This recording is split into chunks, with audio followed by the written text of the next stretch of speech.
Ya, ini tadi kan dari KDD kan ketika kasus ini berkembang begitu ya, menjadi viral, ternyata yang di luar dugaan kita awalnya hanya berusaha untuk mendampingi si siapa Agus, tetapi malah yang terbalik masyarakat banyak memberikan informasi ke KDD soal adanya korban-korban baru, yang totalnya sekarang ini sekitar 10-an korban baru yang sudah terdeteksi, kemudian berani ngobrol, apakah tetangganya atau apa yang menyampaikan, ada temannya yang menyampaikan, totalnya ada 10.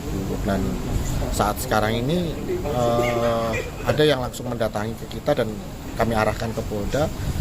Sekarang sedang ada pemeriksaan 1 orang, sedangkan 1 orangnya mungkin nanti siang itu adalah yang korban anak-anak. Orang tuanya mau ketemu untuk menjelaskan. Jadi bukan hanya 1 orang ya Pak korbannya? Yang sudah di BAP kan 3 ya. Jadi yang di BAP itu berstatus sebagai saksi dan juga saksi korban, bukan saksi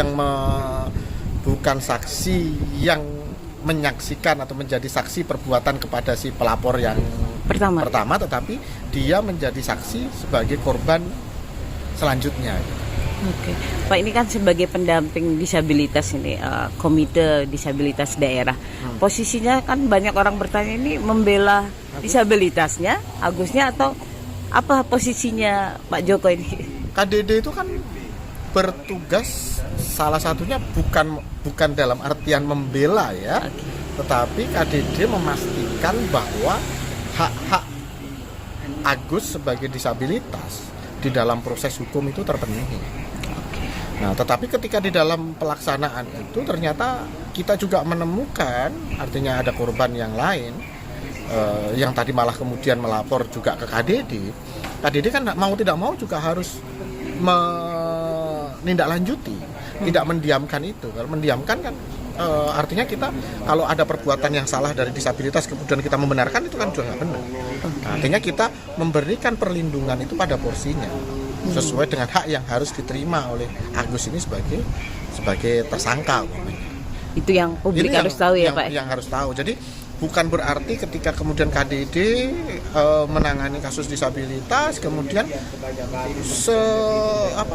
mati-matian membela disabilitas meskipun dia salah, bukan begitu, tapi membela dia dalam artian bahwa dia harus mendapatkan hak sesuai apa yang sudah diatur di dalam regulasi di negara kita. Perkembangannya, dus bagaimana kondisi korban dari pendamping melihatnya seperti apa? Baik, untuk kondisi terbaru mengenai korban, tentu masih dengan hal yang sama, psikologisnya terganggu dan trauma dan ketakutan.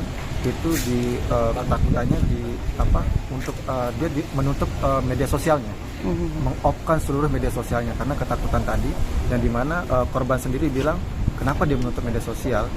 Korban bilang kenapa orang-orang di luar sana tidak percaya dengan apa yang saya berikan keterangan di kepolisian. Itu yang membuat korban trauma, ketakutan sehingga menutup media sosialnya. Itu yang membuat dia agak defensif sampai hari ini ya. Kalau informasinya ada 10 korban lain yang dicatat. Ada 10 yang sudah tim pendamping catat.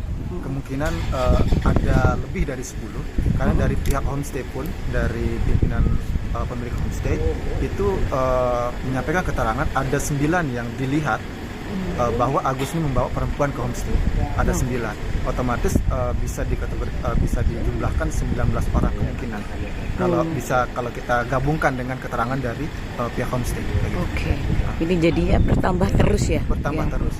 Ini update terbaru, ada 2 korban yang akan bersedia memberikan pernyataan. Yang satunya dari orang tua yang dulunya anaknya pernah jadi korban si pelaku. Yang kemudian yang satunya yang terjadi di bulan Februari atau enggak Maret itu terjadi di tempat yang sama, di Taman Udayana, di depan pos polisi. Dengan modus yang sama juga? Dengan modus yang sama, yang sebelumnya tidak pernah saling mengenal. Ada yang di bawah umur juga ya? Ada di bawah umur juga. Nah, ini yang orang tuanya yang sedang kami gali informasi.